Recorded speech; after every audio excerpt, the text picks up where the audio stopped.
Revelation 1455. From the 5th of June 1940. Humility. Grace. Humility is rooted in the recognition of one's own inadequacy, and this in turn gives birth to prayer, for humility is the feeling of unworthiness and weakness, and this must be remedied by grace and help.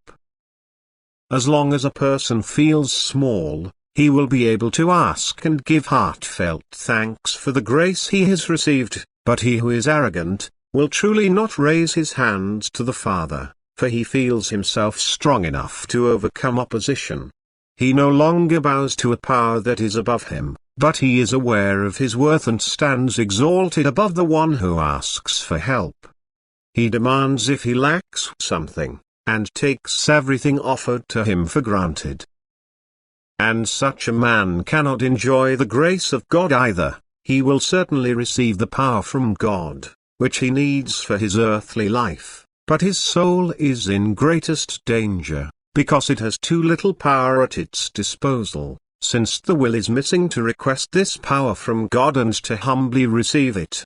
Therefore the earthly life is lived uselessly, because it does not bring the soul the liberation from its fetters, although the human has claimed the strength from God merely for his body. It is a state which does not correspond to the will of God if man is arrogant towards him, because the being has therefore gone the long way on earth and banished form to recognize its powerlessness and to let it recognize the distance from God, which is now to be reduced by real childlike love.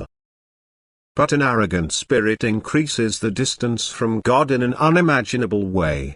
Arrogance was the reason for the apostasy from God, and now only deepest humility can bring the essence of the eternal Godhead closer again. For God loves his creatures and makes his grace available to them, unmeasured.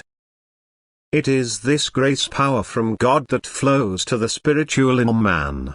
If now certain demands are made on man, it happens only for man to freely decide for the union with God, or for the continuing separation from him.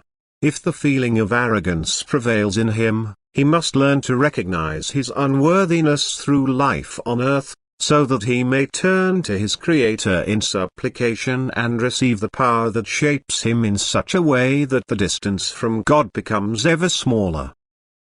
And this has then brought about the inner humility, because a humble person gives away his own will and completely submits to the divine will. The Lord gives his grace to the humble. Through humility he establishes the right relationship with God. Humility makes him ask for strength, which can only come to man if it is consciously requested. Inner humility is the admission of the former guilt, which caused the apostasy from God. Humility is the surest guarantee that the Father will lovingly draw near to his child and pull it up to his Father's heart. That God's Spirit will reunite with the Father's Spirit. Amen.